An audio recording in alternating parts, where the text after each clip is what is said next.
महानगरपालिका निवडणूक लढण्यासाठी पूर्ण तयारी झाली. शिवसेना जिल्हाप्रमुख भाऊसाहेब घुगे. शिवसेनेकडून समन्वय समितीची करण्यात आली नियुक्ती. शिवसेना जिल्हाप्रमुख भाऊसाहेब घुगे. आज दिनांक 16 डिसेंबर रोजी मिळालेल्या माहितीनुसार जालना महानगरपालिकेची निवडणूक आचारसंहिता लागली असून शिवसेनेकडून पूर्ण तयारी करण्यात आली आहे. शिवसेनेकडून समन्वय समितीची नियुक्ती करण्यात आली आहे. राज्याचे मुख्यमंत्री देवेंद्र फडणवीस, राज्याचे उपमुख्यमंत्री एकनाथ शिंदे यांच्या नेतृत्वात महानगरपालिकावर महायुतीचा झेंडा फडकणार असल्याची माहिती शिवसेना जिल्हाप्रमुख भाऊसाहेब घुगे यांनी दिली आहे.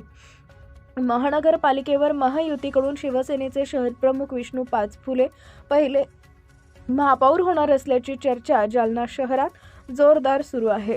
शिवसेनेकडून किती जागा आणि भाजपकडून किती जागा हे बैठकीत ठरणार असल्याची माहिती शिवसेनेचे जिल्हाप्रमुख भाऊसाहेब घुगे यांनी दिली आहे. जालना महानगरपालिकेची आचारसंहिता लागू झालेली आहे. आता कशा पद्धतीने शिवसेना पक्ष हा महानगरपालिकेवर काबीज करणार आहे? जालना महानगरपालिकेची निवडणूक कालच जाहीर झालेली आहे आणि निवडणूक जाहीर झाल्यानंतर आमची शिवसेना पक्षाची तयारी ही निवडणूक लढण्यासाठी पूर्ण झालेली आहे.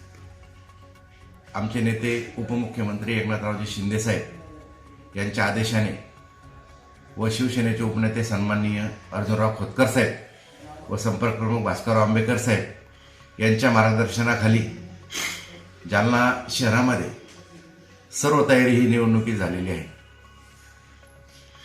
जालना महानगरपालिकेवर कशा पद्धतीने तुम्ही शिवसेना काबीज करणार, झेंडा कसा पण फडकणार?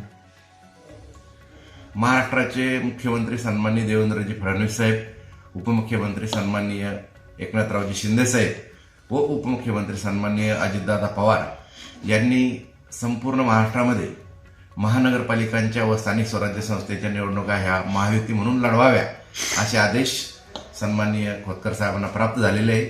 त्यानुसार आम्ही आता आमच्या शिवसेना पक्षाची समन्वय समिती नेमणूक केलेली आहे आणि ही समन्वय समिती महायुतीच्या बैठका घेतील आणि महायुतीमध्ये जो निर्णय होईल, शिवसेना पक्षाला किती जागा, मित्र पक्षाला किती जागा, या हिशोबाने आम्ही निवडणुकीला सामोरे जाणार आहे.